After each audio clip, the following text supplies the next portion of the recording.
नमस्कार, मी श्वेता भालेकर. महाराष्ट्र कॉलिंग या कार्यक्रमामध्ये आपलं स्वागत. ऑफिसेस आणि फ्लॅट्स मधील गुंतवणूक या विषयावर आज आपण चर्चा करणार आहोत आणि आपल्याला मार्गदर्शन करणार आहेत पुण्याचे वरद प्रॉपर्टी सोल्युशन प्रायव्हेट लिमिटेडचे डायरेक्टर महेश कुंटे. नमस्कार सर. नमस्कार. कार्यक्रमामध्ये आपलं मनापासून स्वागत. धन्यवाद. सरांविषयी आपण थोडक्यात माहिती जाणून घेणार आहोत. महेश सर रिअल इस्टेटच्या सर्व सेगमेंटमध्ये काम करतात, म्हणजे new flat sales, resale rental, farm house, floating याबरोबरच रिअल इस्टेटमध्ये काम करायचं आहे अशा लोकांना पूर्णपणे फ्री ट्रेनिंग, कंपनीचे मान्यता प्राप्त चॅनल पार्टनर म्हणून जॉईनिंग, साइट व्हिजिट हे सर्व सरांची कंपनी फ्री देते. स्वतःचा बिझनेस चालू करण्यापूर्वी सरांनी भारतामध्ये आणि विदेशामध्ये सुद्धा वेगवेगळ्या सेगमेंटमध्ये जॉब केलेले आहेत. Fitness industry, pharmaceutical, electronics, real estate, oil field अशा विविध क्षेत्रांचा सेल आणि परचेसेस मधला अत्यंत समृद्ध असा अनुभव सरांकडे आहे. रिअल इस्टेट क्षेत्रामध्ये खूप मोठी संधी उपलब्ध आहे हे जाणून सरांनी Varad property solutions private limited ही कंपनी सुरू केली. चला तर मग आजच्या चर्चेला आपण सुरू करूया. आजचा विषय आहे ऑफिसेस आणि फ्लॅट्स मधील गुंतवणूक. सर, सुरुवातीलाच एक महत्त्वाचा प्रश्न आहे की रिअल इस्टेटच्या कुठल्या कुठल्या सेगमेंट्स मध्ये आपण कार्यरत आहात? जसं आता आपण बोललात की रिअल इस्टेटचे स्पेसिफिक दोन सेगमेंट मी सिम्प्लिफाय करतो की ज्याच्यामध्ये बांधलेली घरं आणि ऑफिसेस, आणि सेकंड सेगमेंट असेल ज्याच्यामध्ये जमिनीच्या मल्टिपल कॅटेगरीज. म्हणजे आम्ही सिम्प्लिफाय करून सांगेन की फार्म हाऊस प्लॉट म्हणजे थोडक्यात कच्चा माल किंवा शेत जमिनी, दुसरं NA प्रॉपर्टीज ज्या कलेक्टर NA आहेत. तर हे चार सेगमेंट इनडायरेक्ट झाले. म्हणजे जमिनीमध्ये NA आणि फार्म हाऊस, आणि प्रॉपर्टीजमध्ये कन्स्ट्रक्टेड प्रॉपर्टीज ज्या actually ready to construction under construction आहेत, आणि दुसऱ्या म्हणजे रिसेल प्रॉपर्टीज की ज्या रेडी आहेत आणि लोकांना आता इमिजिएट पोझिशन हवं आहे अशा प्रॉपर्टीज. अच्छा सर, आता आजचा आपला जो विषय आहे तो ऑफिसेस आणि फ्लॅट्स मधली गुंतवणूक. तर यामध्ये गुंतवणूक करताना कुठले फायदे आणि तोटे आहेत? तर ऑफिसेस आणि फ्लॅट्समध्ये गुंतवणूक करताना जे फायदे लोक साधारण एक प्री कोरोना बघत होते, मी त्याला 2018 म्हणेन, ते फायदे आणि सत्याचे फायदे हे बदललेले आहेत. म्हणजे कस्टमर बेस बदलला आहे. पूर्वी कसं होतं की ऑफिसेस घेतली की मग लोक ॲन्युअल बेनिफिट काय मिळतील, रेंट किती मिळेल हा विचार करून बिंदास कमर्शियल प्रॉपर्टीज घेत होते. पण सध्या परिस्थिती बदललेली आहे. पण रेसिडेन्शियल अपार्टमेंट्स घेताना मात्र ज्याला गरज आहे तो 100% घेतोय. ज्याचं पुण्यात घर नाही तो घेतोय. आणि इन्व्हेस्टरला सुद्धा रिअल इस्टेट फ्लॅट्समध्ये गुंतवणूक करायला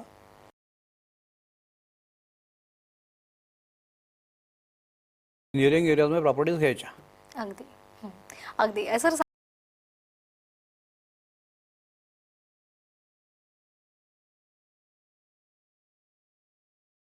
सर्वसामान्य जो माणूस असतो तो जेव्हा रिअल इस्टेटमध्ये गुंतवणूक करत असतो तेव्हा जास्तीत जास्त पसंती तो फ्लॅट्सला देतो. तर त्यामध्ये किती फायदे आहेत आपल्याला?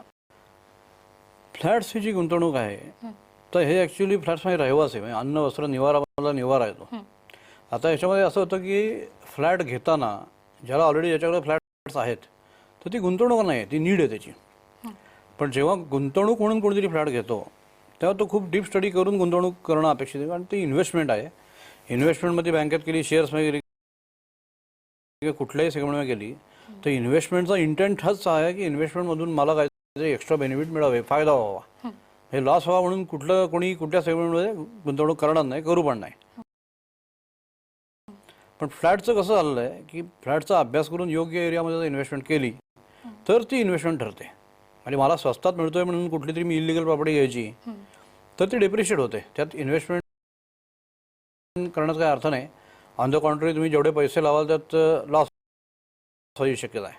त्यामुळे अभ्यास करून केलेली फ्लॅटमधली गुंतवणूक हीच फक्त गुंतवणूक म्हणेन त्याला मी. नाही तर मग ती विश म्हणेन की मला घ्यायचा म्हणून इकडे घेतला पण अभ्यास केला नाही. त्यामुळे डेप्रिशिएटिंग ट्रेंड लागला तर मी घेतलेला 1 कोटीचा फ्लॅट मी 8 लाखाला विकला असं होऊ शकतं, हे मी बघितलेलं आहे. त्यामुळे गुंतवणूक करताना पूर्णपणे अभ्यासपूर्ण केलेली गुंतवणूक ही कायम चांगली असेल. म्हणजे सर्व गोष्टींची खबरदारी घेणं गरजेचं आहे, अन्यथा आपल्याला तोटाच जास्त होण्याची शक्यता आहे.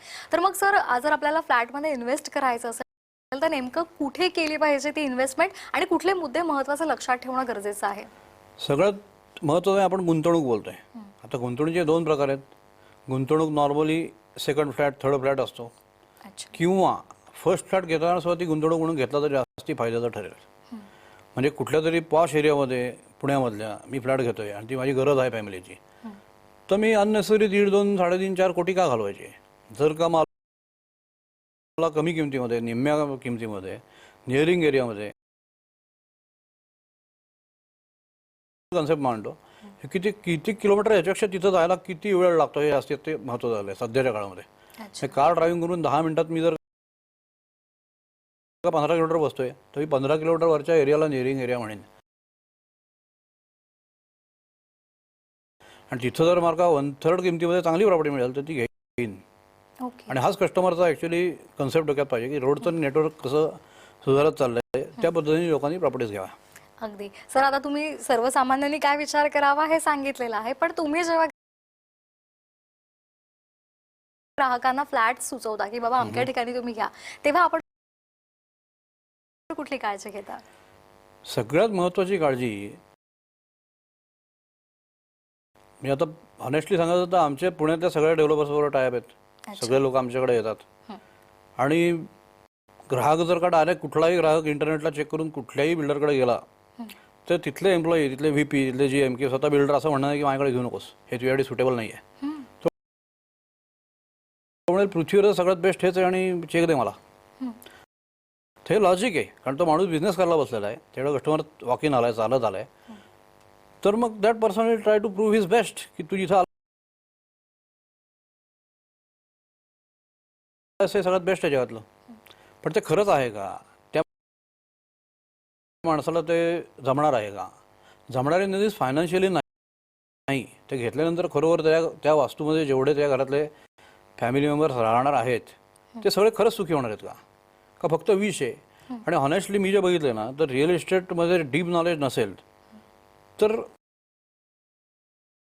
मार्केटिंग पीपल कोणालाही भटकवून टाकतात. तो माणूस घेतो उत्साहाच्या भरामध्ये, चमक दमक बघून तो घेऊन टाकतो पटकन. पण तसं नाही आहे. आम्ही जेव्हा कुठल्याही आमच्या कस्टमरला गाईड करतो, आमची त्याची बजेट नसताना 60 लाखाच्या ऐवजी तू 80 लाखाचं 1 कोटीचं बजेट निर्माण कर, कुठून तरी पैसे आण, बँकेतनं लोन घे, काही कर, जुनं घर विक, तर हे थोडंसं इनह्युमन आहे. त्या माणसाचं झेपलंही पाहिजे. तर बजेट किती आहे? बरोबर. तर बजेट जेन्युइन असेल तर तू घे, तुला परवडणार असेल तर घे, परवडणार नसेल तर आम्ही मार्ग देऊ की कुठे परवडेल. ही ॲडवायझरी आहे. म्हणजे कुठल्या फार्मा कंपनीमध्ये, जगातल्या बेस्ट कंपनीमध्ये एखादा पेशंट गेला तर ती कंपनीला गोळी देणारच आहे, त्यांच्याकडे आहे ती. पण तो जर डॉक्टरकडे गेला तर डॉक्टर सांगेल की तुला सुटेबल काय आहे. कदाचित म्हणेल पाणी पिऊन बाराव. तो असं नाही म्हणणार की तू घेच. बिल्डर गेल्यावर फरक होतो की बिल्डर म्हणतो घेच. आम्ही तसं नाही करतो. आम्ही पहिलं स्टडी करतो, नीड अनालिसिस करतो आणि मगच सेलचं ओपिनियन देतो की कुठे तुम्ही घ्या, कारण आमच्याकडे ऑप्शन मल्टिपल आहेत. खरं. आणि हेच खरं तर ग्राहकांसाठी खूप महत्त्वाचं ठरतं आणि त्यांना लाभ सुद्धा होत असतो. ग्राहकाचा विचार केला पाहिजे. हे लोक करत नाहीत, फक्त आपला विचार करायचा, मला विकायचं आहे. पण ते त्याला हवंय का? नुसतं हवंय नाही, त्याला खरोखर हवंय का? त्याच्या फॅमिलीला हवंय का? हा विचार करणं गरजेचं आहे. बरोबर. त्यामुळे ग्राहकांचं हित जोपासणं हे खरं तर वरद प्रॉपर्टी सोल्युशन लिमिटेडचं खरं तर एक महत्त्वाचं ध्येय आहे असं म्हणायला हरकत नाही. खरं तर ते सगळ्यांचं ध्येय असावं. अच्छा. फक्त माझं भलं हे ध्येय असणं बरोबर नाही आहे. तुम्ही ग्राहकांचा विचार करा. तुम्ही कोणालाही काही प्रॉपर्टी दिली तर तो घरात संतुष्ट खऱ्या अर्थात झाला पाहिजे, लॉंग टर्म संतुष्ट झाला पाहिजे. टेम्पररी त्याला काहीतरी दिलंय, त्याला बरोबर वाटतंय, त्यात काय मिनिंग नाही. खरं. सर, आणखी एक महत्त्वाचा मुद्दा की आपण ऑफिसेसमध्ये किंवा फ्लॅट्समध्ये जेव्हा गुंतवणूक करत असतो तर त्यामधले नेमके तोटे कुठले आहेत? तर तोटे म्हणायला गेलं तर तोटे खरं तर नाहीच आहेत. म्हणजे फ्लॅटमध्ये तोटे नाही आहेत. जसं मी सांगितलं की प्रॉपर एरियामध्ये जर गुंतवणूक केली आणि फ्लॅटचं पोझिशन झालं आणि जर एरिया प्रॉपर असेल, निअरिंग सिटी असेल, तर तो व्यक्ती तो फ्लॅट विकून टाकेल त्याला नको असेल तर. आणि तो विकला जाईल चांगल्या ॲप्रिशिएटिंग किमतीला. ऑफिसेस सेगमेंटला ऑफकोर्स कोरोनाने जबरदस्त दणका दिला आहे. फ्लेक्झिबिलिटी जर नीट मेंटेन झाली किंवा ठीक आहे कुठलीही वास्तू जी असते स्पेसिफिक बांधलेली वास्तू म्हणजे जमीन नाही तर ती मेंटेन ठेवावीच लागते. तर ब्रँड न्यू फ्लॅट जरी असेल बिल्डर्सना माहिती आहे त्याच्यामध्ये काय सुखदुःख आहे. तर ब्रँड न्यू फ्लॅट जर विकला गेला नाही तर मग कबूतर येतात 15 दिवसामध्ये त्या फ्लॅटचं पूर्ण म्हणजे फरशीपासून सगळं सारखं क्लिनिंग करावं लागतं आणि पर फ्लॅट म्हणजे 100 फ्लॅट मेंटेन करायचे असेल तर प्रचंड खर्च येतो. आणि ऑफिसचं काय झालं की यस फुल्ली ॲग्री की बरीच ऑफिसेस आत्ता मोकळी आहेत. मग त्याला समजा रिसेल करायचा प्लॅन केला तर रिसेलवाला कस्टमर तोडून मागतो. तो म्हणतो ऑलरेडी 100 ऑफिस ऑप्शन मला आहेत आणि तुमचं विकायचं मग मी तुम्ही सांगितलेल्या किमतीला का घेऊ. मग थोडंसं ऑफिसेसमध्ये आता रिव्हर्स फॅक्टर कोरोनामुळे आलेला आहे. पण त्याचेही मार्ग आहेत.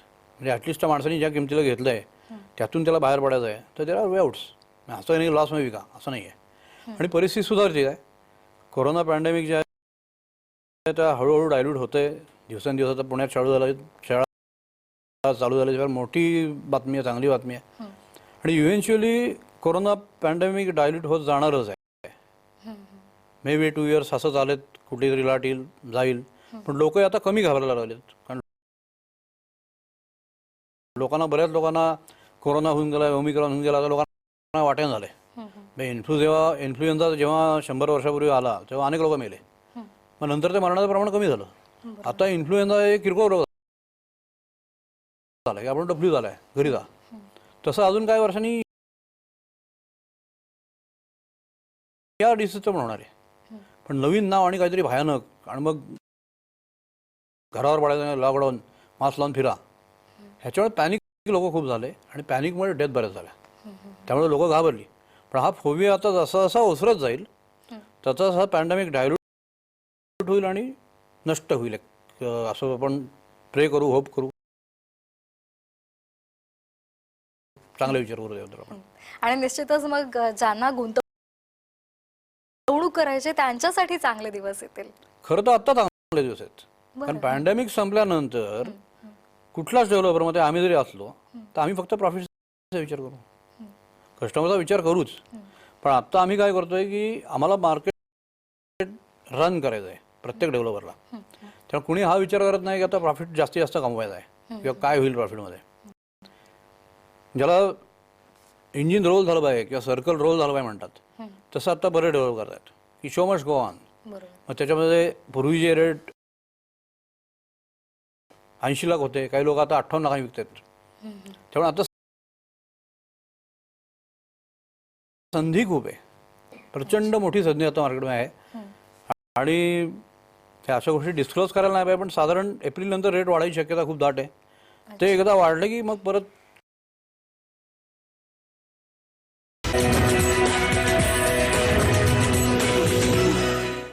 महाराष्ट्र कॉलिंग या कार्यक्रमामध्ये सर्वांचं पुन्हा एकदा स्वागत. ऑफिसेस आणि फ्लॅट्समधली गुंतवणूक या संदर्भात आज आपण चर्चा करत आहोत आणि आपल्याला मार्गदर्शन करत आहेत पुण्याचे वरद प्रॉपर्टी सोल्युशन प्रायव्हेट लिमिटेडचे director Mahesh Kunte sir. Sir resale आणि त्याचबरोबर रेंटल डिव्हिजन यामध्ये आपण कशा पद्धतीने काम करत आहात. आता रिसेल रेंटलमध्ये कसं झालं की पुण्यामध्ये जसं मी तुम्हाला म्हणलं की अन्न वस्त्र निवारा ही गरज आहे. आणि प्री कोरोना म्हणजे 2018पर्यंत की लोकांनी जे स्पेसिफिक पुणेकर आहेत त्यांनी अनेक प्रॉपर्टीज घेतल्या होत्या की माझे 4 फ्लॅट आहेत 5 फ्लॅट आहेत त्यांनी भाड्याने दिलेत ऑफिसेस आहेत उत्पन्न मिळत होतं दुकानं आहेत उत्पन्न मिळत होतं. पण कोरोनामध्ये काय झालं की लॉकडाऊनमध्ये बरेचसे लोक जे पुण्याबाहेर निघून गेले वर्क फ्रॉम होम चालू झालं. जे नॉन पुणेकर होते ते बाहेरून औरंगाबादला घर करायला लागले लातूरला घरून काम करायला लागले नाशिकहून काम करायला लागले. त्यामुळे त्यांची जी घराची नीड होती किंवा भाड्याने जे राहत होते ते सगळे बंद पडले फ्लॅट आणि ऑफिससुद्धा बरीचशी बंद पडली. मग आता प्रिसाइजली प्रॉपर्टी हे काय गोल्ड नाही आहे की माझ्याकडे 100 किलो सोनं आहे आणि मी दुसऱ्याशी घेऊन गेलो आणि विकलं असं नाही आहे. तेव्हा तुमच्याकडे 4 फ्लॅट आहेत 5 फ्लॅट आहेत 10 फ्लॅट आहेत त्याला तशी व्हॅल्यू रिअल इस्टेट ॲप्रिसिएशन म्हणून नक्की आहे. पण कोणाला जर उद्या पैसे हवे असतील म्हणजे convert your real estate into liquid पैसे तर ते शक्य होत नाही. मग त्यावेळी घाईघाईमध्ये जर का बिझनेस करायला गेला तुम्ही मगाशी म्हटलं तर 1 कोटी प्रॉपर्टी 60 लाखात विकावी लागते विच इज रॉंग ॲब्सोल्युटली. मग त्याच्यापेक्षा त्यांनी जर का प्रॉपर्टी कन्सल्टंट ॲडवायझर चांगले बघितले तर ते त्यांना ती प्रॉपर्टी लवकरात लवकर विदिन अ मंथ आमच्या कंपनी विकून देते. आणि आमच्याकडे अजून एक स्पेशालिटी असे की आम्ही जेव्हा रिसेलचे फ्लॅट विकायला घेतो तेव्हा ओनरकडून आम्ही कुठल्याही प्रकारचं ब्रोकरेज घेत नाही. बरं. त्याच्याकडे आम्ही ऑफकोर्स सकाळ पेपरला ॲड टाकतो. आमचं आणखी एक महत्त्वाचा मुद्दा म्हणजे आपल्या कंपनीच्या माध्यमातून आपण ग्राहकांना खूप मोठ्या प्रमाणात चांगल्या सुविधा देतात. तर सध्या अशा कुठल्या स्पेशल ऑफर्स आहेत ज्या ग्राहकांना आकर्षित करतायत? तर स्पेशल ऑफर म्हणलं स्पेसिफिक आता आपण रिसेल रेंटलचं बोलतोय. तर रिसेल रेंटलमध्ये ही ऑफर युनिक आहे की ओनरला फ्लॅट विकायचा आहे आणि त्याला ॲडवायझरी हवी आहे आणि ती ॲडवायझरी किंवा कन्सल्टन्सी फर्म जी आहे आमची ती त्याला टोटल फ्री ॲडवाईस देते. ज्याच्यामध्ये पहिलं तर टेक्निकल सर्वे येतो, म्हणजे तो फ्लॅट रंगवलेला आहे का, कारण लोकांना काय फारसं माहिती नाही मला फ्लॅट विकायचा आहे. बरोबर. पण त्या पूर्ण रंग गेला असतो, भका झालेला असतो, फरशीवर धूळ झालेली असते. हा जर कस्टमरला दाखवला तर त्याला 5-10 लाख रुपये कमी मिळतील किंवा कस्टमर पाडून मागेल. सो इन्स्टेड आम्ही ॲडवाईस करतो तुम्हाला विकायचा आहे का, तर पहिलं टेक्निकल सर्वे करून घ्या, तो फ्री आहे. आम्ही ॲडवाईस करू तुम्ही रंग द्या, तुम्हाला 2-5 लाख रुपये असते मिळतील. किंवा काय कुठं लिकेज असेल किंवा कुठलाही बारीक सारीक प्रॉब्लेम असेल तर ते आम्ही करेक्ट करून घेतो आमच्या खर्चाने गरज पडल्यास, आणि मग तो आम्ही त्यांना सजेस्ट करतो. टेक्निकल सर्वेमध्ये ओनरशिपची डॉक्युमेंट्स आमचे लिगल डिपार्टमेंट चेक करतं. टेक्निकलमध्ये हेही चेक होतं की या फ्लॅटमध्ये कुठल्याही प्रकारचे कॉम्प्लिकेशन लिगल नाही आहेत, बिल्डिंग बांधली होती तेव्हापासून आत्तापर्यंत काय स्टेटस आहे, ह्यांचे लिगल डॉक्युमेंट ओके आहेत का, हे टेक्निकल कमर्शियल आणि त्याच्यानंतर लिगल सर्वे म्हणजे आमचे ॲडवायझर्स जे आहेत, लिगल ॲडवायझर्स कंपनी इंटरनल लॉयर्स, ते पण लिगल पेपर चेक करतात. अच्छा. याला 3 प्रकारे फिल्टर आहेत. स्पेसिफिक पहिलं बोललं तर टेक्निकल की तो फ्लॅट कसा आहे तो बघितला. त्याच्यानंतर कमर्शियल म्हणजे आजूबाजूला विक्री होती ती केवढ्याला होती आहे. उदाहरण देतो की 2 फ्लॅट शेजारी आहेत, एखादा 70 लाखाला गेला आहे, हा म्हणतो मला 80ला विकायचा आहे का, जर दोन्ही सेम आहेत, एरिया सेम आहे, डायमेन्शन सेम आहे, तुझं ईस्ट एंट्रन्स आहे त्याचा ईस्ट एंट्रन्स आहे, तर हे लॉजिकल जर असेल तर आम्ही ते ॲक्सेप्ट करतो. नाही तर काही गुणी म्हणेल की माझ्या शेजार फ्लॅट 70 लाखाला गेला आहे पण मला 2 कोटीला विकायचा आहे, मग आम्ही म्हणतो तुझा तू विक किंवा मग देव तुझा विकून दिला तुला मदत करू, यापेक्षा आम्ही काय नाही करूया. त्याचं लॉजिकल असेल तर आम्ही हेल्प करतो, अदरवाईज वी से नो. बरोबर आहे. खूप खूप महत्त्वाचा मुद्दा आहे सर. मगाशी बोलता बोलता तुम्ही सांगितलं की ज्यांना आपला फ्लॅट विकायचा आहे पुण्यामध्ये त्यांच्याकडून आपण कमिशन घेत नाही, तर मग तुम्हाला प्रॉफिट कसा मिळतो? हे बघ आता याच्यामध्ये हा जो बिझनेस आहे ना, कुठलाही बिझनेस हा म्हणजे रिअल इस्टेटचा ज्याला आपण रिसेल रेंटल सेगमेंट म्हणतोय तो नाही. तो बिझनेस आहे ना, त्याच्यामध्ये वर्ल्डमध्ये जेव्हा बायर सेलर येतात आणि ट्रेडर येतात, आता यात आमचा रोल आहे तो ट्रेडरचा आहे.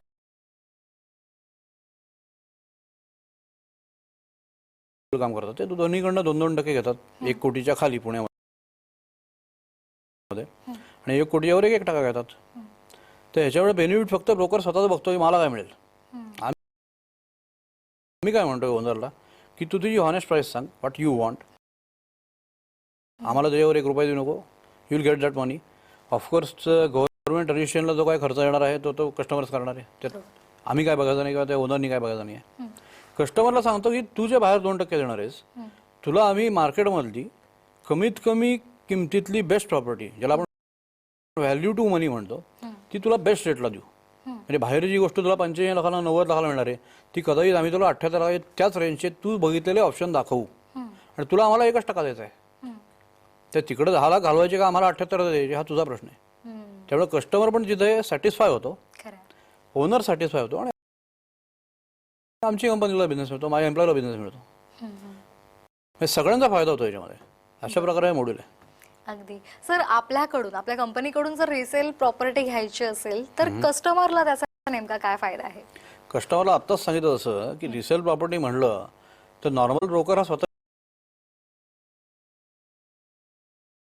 फायदे बघतोय, त्या ओनरला म्हणतो याच्या खाली येऊ नका, मग माझे 2% द्या. परत प्रॉपर्टी कॉस्ट जर वाढली तर इन्व्हेंटरी कमी होते. म्हणजे आता समजा मला 60 ते 70 लाखमध्ये बजेट असलेले कस्टमर माझ्याकडे आले आणि मी जर ॲडमेंट असेल की ओनर 2% द्यायचे आणि त्यातल्या समजा 50,000 म्हणले की नाही मी 1 रुपया देणार नाही, आणि मी जर ब्रोकर असेल एक इंडिव्हिज्युअल ब्रोकर, तो म्हणेल नाही मग तुमच्या विकणार नाही मी. म्हणजे माझ्या इन्व्हेंटरी बॉक्समध्ये इन्व्हेंटरी कमी झाली येणारा कस्टमर आहे त्याला बघायला मिळणारी घरं कमी झाली. बरोबर. माझ्याकडं काय आहे, ओपन सेगमेंट असल्यामुळे एक्झाम्पल मला एखाद्या प्रकारची प्रॉपर्टी हवी आहे आणि मी म्हणलं की माझ्याकडे नाही आहे आता, आणि मी कुठल्याही ओनरला फोन केला की तुमची प्रॉपर्टी मी फुकट विकून देतो आणि तुम्हाला हवे ते पैसे मिळतील, तर तो व्यक्ती मला नाही म्हणण्याचं काय कारण नाही लॉजिकली. त्यामुळे इन्व्हेंटरी माझ्याकडे अनलिमिटेड असल्यामुळे कस्टमरला तो बेनिफिट मिळतो की मल्टिपल इन्व्हेंटरीमध्ये त्याला पाहिजे तशी प्रॉपर्टी मिळायची संधी मिळते, आणि ती सुद्धा 1% ब्रोकरेजमुळे तो फायदा आहे. सर, जाता जाता एक महत्त्वाचा प्रश्न की जर एखाद्याला रिसेल फ्लॅट घ्यायचा असेल किंवा फ्लॅट घ्यायचा असेल तर त्यांनी नेमकी कुठली काळजी घेणं गरजेचं आहे? आता फ्लॅट घेताना ॲज अ सेड मी आधी बोललो त्याप्रमाणे की त्याला जर थांबायला वेळ 2-3 वर्ष, तर ऑफकोर्स चांगला डेव्हलपर, रिप्युटेड ब्रँड, लोकेशन या सगळ्याचा अभ्यास करून त्यांनी नवीन फ्लॅट घ्यावा. If he can wait for 2-3 years. ज्याला रेडी टू मूव्ह प्रॉपर्टी घ्यायची आहे त्यांनी ती घेताना अर्थात मल्टिपल ऑप्शन्स. रूल आमच्या कंपनीमध्ये असा आहे की रिसेलरला, ज्याला म्हणजे थोडक्यात रिसेल प्रॉपर्टी घ्यायची आहे त्याला जास्तीत जास्त 7 प्रॉपर्टी दाखवायच्या. त्यांनी घेतलं तर ठीक आहे, तर त्याला म्हणायचं की बाबा तुझ्या मनात काय चाललंय ते समजून घ्यायला आम्ही कमी पडू. Let's stop somewhere. अगदी अगदी. तुम्हाला सुद्धा जर सरांचा मार्गदर्शन घ्यायचं असेल तर सध्या स्क्रीनवर जे संपर्क क्रमांक आहे त्यावर जर लिहून घ्या आणि सरांचा सल्ला घ्या. कार्यक्रमामध्ये वेळ झाली इथेच थांबण्याची, पण तत्पूर्वी सर तुम्ही इथे आलात आणि आम्हाला खूप मुलाचं मार्गदर्शन केलं, त्याबद्दल सर्वांच्या वतीने मी आपले आभार मानते. थँक्यू. कार्यक्रमात वेळ झाली इथेच थांबण्याची. पाहत रहा साम टीव्ही. नमस्कार.